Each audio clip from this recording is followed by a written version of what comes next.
18 তারিখ তোমাদের পরীক্ষাটা নেব বলেছিলাম। 85 নম্বরের মক টেস্ট WBP কনস্টেবলের। তো এই পরীক্ষাটা তোমরা দেবে, 1 ঘন্টা টাইম পাবে। একটা লিঙ্ক আসবে, লিঙ্কে ক্লিক করবে, রেডি টু বিগিন অপশান আসবে, যেমন অনলাইন এক্সাম হয় আর কি। রেডি টু বিগিন অপশান আসবে, সেটাই ক্লিক করবে। এটা এবং এটা ক্লিক করার পরে তোমাকে এর পরে বা আগে তোমাকে নাম এবং ফোন নাম্বারটা হয়তো দিতে হতে পারে, সেটা অ্যাড করে তুমি যখন সাবমিট করবে তখন কোশ্চেন পেয়ে যাবে। কোশ্চেন পাওয়ার পর যে যে অপশানগুলো তোমার মনে হবে আনসার, খাতা পেন নিয়ে বসো, সেই অপশানগুলো তুমি ক্লিক করবে দিয়ে সব পরীক্ষা দেওয়া হয়ে গেলে লাস্টে সাবমিট অপশান আছে, সাবমিট করে দেবে। কখনো পরীক্ষাটা দেওয়ার সময় যেন রিফ্রেশ করো না, তাহলে কিন্তু তুমি আর পরীক্ষা দিতে পারবে না। বা এটাকে তুমি কেটে বেরিয়ে গিয়ে কিছু সার্চ করে নিলে বা হোয়াটসঅ্যাপে কাউকে মেসেজ করে দিলে, দিয়ে আবার এটা খুললে, তাহলেও তুমি পরীক্ষা দিতে পারবে না। এবং একবার যদি কেউ আউট হয়ে যাও তাহলে দ্বিতীয়বার পরীক্ষা দিতে পারবে না। অতএব সিনসিয়ারলি পরীক্ষাটা দেবে। 18 তারিখে সারা দিনটাই লিঙ্কটা অ্যাক্টিভ থাকবে। আমি সমস্ত জায়গায় লিঙ্কটা আপলোড করে দেবো। এখানে আমাদের ইউটিউবে বা অন্যান্য যে সমস্ত গ্রুপ আছে, এখানে তো চ্যানেলের কিছু লিঙ্কও আমি আপলোড করে দিয়েছি। তো সমস্ত জায়গায় লিঙ্কগুলো দেওয়া থাকবে, সেখানে তোমরা ক্লিক করে এক্সামটা দিও। এবং শেষে তোমরা ভিউজ করে ক্লিক করলে তোমরা কতটা স্কোর করলে সেটা তোমরা সেখান থেকে দেখতে পাবে। গেল, এটা ছিল প্রথম অ্যানাউন্সমেন্ট। এরপর আজকের ক্লাসে আমরা ফিরে আসি। চলো, প্রথমে আমরা কিছু হ্যাবিটেট বা বার্থ ওয়াইজ কিছু প্রাণী সম্পর্কে পড়ে নেব। হ্যাবিটেট মানে বাসস্থান। হ্যাবিটেট এর মানে হচ্ছে বাসস্থান। বার্থ ওয়াইজ বলছি মানে কে কোথায় কেমনভাবে জন্মেছে তার উপর ডিপেন্ড করে তাকে কি নামে ডাকা হবে, এরকম কিছু ওয়ান ওয়ার্ড আমাদেরকে পড়ে নিতে হবে। ধরো পরীক্ষায় কোশ্চেন এলো দ্যাট লেজ এগ, দ্যাট বা অ্যান অ্যানিম্যাল এরকমও দিতে পারে। হ্যাঁ, that lays egg is called, এরকম কোশ্চেন থাকবে। তাহলে তাকে কি বলে? অপশানে তুমি পাবে ওভিপেরাস, ভিভাপেরাস, মার্সুপিয়াল, এরকম সব পরপর পরপর অপশান থাকবে। তাহলে তোমাকে জানতে হবে যারা ডিম পারে, মানে ডিম ফুটে যাদের বাচ্চা হয়, তাদেরকে ওভিপেরাস বলে। তাহলে তখন ওভিপেরাস যে অপশানে থাকবে সেই অপশানটা গোল করতে হবে। তাহলে পরীক্ষা এরকমভাবে আসবে, বলে দিলাম। চলো একে একে একটা লিস্ট আমি বানিয়ে দিচ্ছি, পরীক্ষায় যদি আসে দেখবে সেই লিস্টের মধ্যে থেকে কমন পেয়ে গেছো। তাহলে লিস্টটা করে ফেলো। তাহলে হ্যাবিটেট অ্যান্ড বার্থ ওয়াইজ, এটা তুমি টাইটেল দিতে পারো, ঠিক আছে? Birth wise, BIRTH, birth wise one word বলে পয়েন্ট করতে পারো। এবার তুমি 1 নাম্বার দাও, সিরিয়াল। সিরিয়াল 1-এ যেটা আমি বললাম একটু আগে, ওভিপেরাস, সেটা লেখো। একবার লেখা মানে 7বার পড়া সমান। অতএব আমি লিখছি, তোমাদের লিখতে অসুবিধা থাকার কথা নয়, লেখো ওভিপেরাস, OVIPAROUS, ওভিপেরাস। লেখাপড়া লিখে লিখে পড়তে হয়। ওভিপেরাস মানে হচ্ছে দ্যাট লেজ এগ, ওইটাই লেখো, দ্যাট লেজ এগ। তাহলে ওভিপেরাস হয়ে গেল। 2 নম্বর লেখো ভিভিপেরাস, VIVIPAROUS। ভিভিপেরাস হচ্ছে যারা শিশু জন্ম দেয়, that gives birth to young ones. লেখো that give births, that give births, that gives করে দাও। এটা যেহেতু দ্যাটকে সিঙ্গুলার, তাহলে এখানে গিভস করে দাও। আর বার্থসের এসটাকে মুছে দাও, বার্থসের এসটাকে মুছে দাও। তাহলে কি হলো? That gives birth to young once, YOUNG, young, ONES, young once. তাহলে যারা শিশু জন্ম দেয় তাদেরকে বলে ভিভাপেরাস, এক্ষুনি মুখস্থ করে নেওয়ার চেষ্টা করো। আর দ্যাট লেজ এগ যদি বলে সেটাকে বলে ওভিপেরাস। তুমি যদি কোশ্চেন বানাতে সেক্ষেত্রে দেখতে তুমি এই দুটোকে অপশানে একসঙ্গে রেখে দিতে যাতে গন্ডগোল লাগে। পরীক্ষাতেও কিন্তু তাই হয়, যাই আসুক না কেন পরীক্ষায় দুটো অপশানই কিন্তু দেওয়া থাকে, তাহলে তোমাকে দেখে করতে হবে যে ওভিপেরাস হবে না ভিভিপেরাস হবে। 3 নাম্বার লেখো মার্সুপিয়াল। এটা তোমাদেরকে আমি ক্লাসে পড়িয়েছিলাম। মার্সুপিয়াল খুব ভালো শব্দ। মার্সুপিয়াল অ্যানিমেলের এক্সাম্পল তোমরা জানো ক্যাঙ্গারু হয়।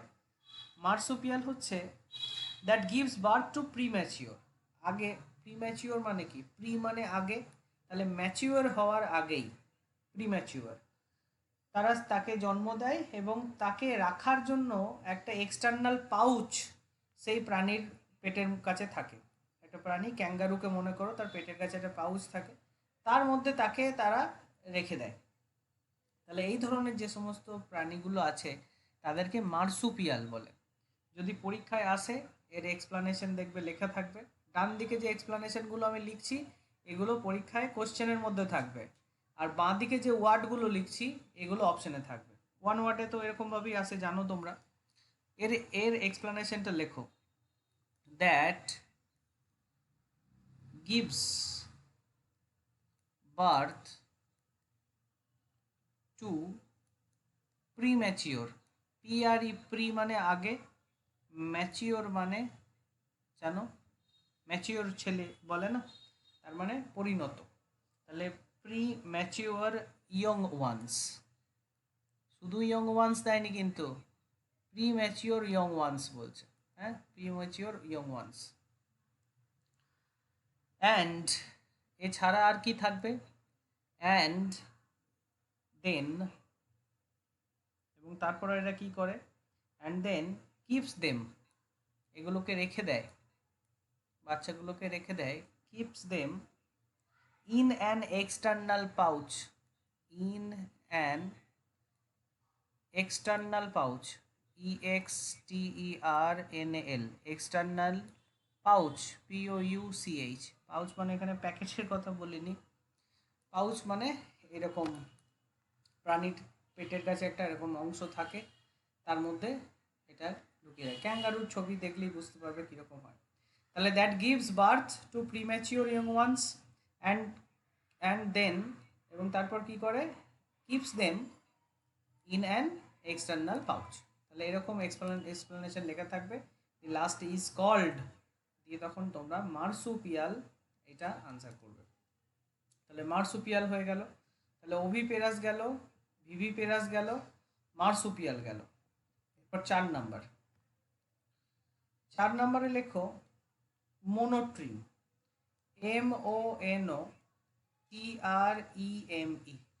মোনোট্রিম শব্দটার অর্থ হচ্ছে যারা, যে সমস্ত প্রাণীরা ডিম পাড়ে, মানে ডিম ফুটে এদের বাচ্চা হবে, কিন্তু সেই বাচ্চাগুলো মায়ের দুধ খেয়ে মানুষ হয়, ঠিক আছে, দে ফিড দেয়ার মিল্ক, তাহলে তারা হচ্ছে মোনোট্রিম। তাহলে এর এক্সপ্লেনেশন লেখো, that lays egg, that lays egg but suckle, SUCKLE। এই সাকল এর মানে আমি বলতে চাইছি, এটা সাকলের ব্র্যাকেটে এটা লেখো তো, যে ফিড দেয়ার মিল্ক, ফিড দেয়ার মিল্ক, এটা ব্র্যাকেটে লিখে রাখো, সাকেলের অর্থ এটা। তাহলে that lays egg but suckle the young ones, suckle the young ones, young ones মানে শিশু বা বাচ্চাটার কথা বলা হচ্ছে। তাহলে যেটা ডিম ফুটে বাচ্চা হয়, ডিম পাড়ে, লেজ মানে কি? ডিম পাড়া, তাহলে লেজ এগ, ডিম পাড়ে, বাট সাকেল দ্য ইয়ং ওয়ান্স, কিন্তু এর বাচ্চারা কিন্তু, বাচ্চাদেরকে কিন্তু দুধ খাইয়ে মানুষ করে, তাহলে ফিড দেয়ার মিল্ক এটা কিন্তু থাকবে, অথবা সাকেল কথাটা লেখা থাকবে, তাহলে সেগুলোকে আমরা মোনোট্রিম অ্যানিম্যাল বলবো। তাহলে 4টে আমাদের হয়ে গেল, ওভিপেরাস, ভিভাপেরাস, মার্সুপিয়াল, মোনোট্রিম। মুখস্থ করে ফেলো, শুধু খাতায় নয় মাথাতেও লেখার চেষ্টা করো। তাহলে মনোট্রিম হয়ে গেল। এরপরে বাসস্থান অনুযায়ীও বলেছিলাম, হ্যাবিটেট মানে বাসস্থান, তো বাসস্থান অনুযায়ী চলো একটা পড়ে ফেলি। দেখো ফ্লোরা আর ফনা খুব আসে পরীক্ষায়, ফ্লোরা আর ফনা। আচ্ছা, ভেজিটেশন, ফ্লোরাটা লেখো vegetation, VEGETATION, vegetation of a place. এবার ঠিক আছে, তাহলে ফনা কি? ফনা হচ্ছে, লেখো ফনা, FAUNA। ফ্লোরাটা কিন্তু নয়, ফ্লোরা আর ফনা অপশানে একসঙ্গে থাকে। ফনা হচ্ছে কোনো একটা পার্টিকুলার জায়গায় অ্যানিম্যালসদেরকে বলা হয়, animals of A region, particular একটা জায়গার সমস্ত প্রাণীদেরকে বলা হয় ফনা, বায়োলজিতে পড়েছিলে। আর 6 নম্বরে লেখো ফ্লোরা, কোনো একটা এলাকার ভেজিটেশন মানে উদ্ভিদকুল, উদ্ভিদকুলকে বলা হয় ফ্লোরা। তাহলে প্রাণীকুল হচ্ছে ফনা, পার্টিকুলার একটা রিজিয়ানের, আর একটা পার্টিকুলার রিজিয়ান বা প্লেসের ভেজিটেশন বা উদ্ভিদকুলকে বলা হয় ফ্লোরা। তাহলে ফ্লোরা আর ফনা দুটো অপশনে একসঙ্গে থাকবে পরীক্ষায়, যেন গন্ডগোল করে ফেলো না। এরপর 7 নম্বরে লেখো, এরপর 7 নম্বরে লেখো টিরেস্ট্রিয়াল, TERRESTRIAL।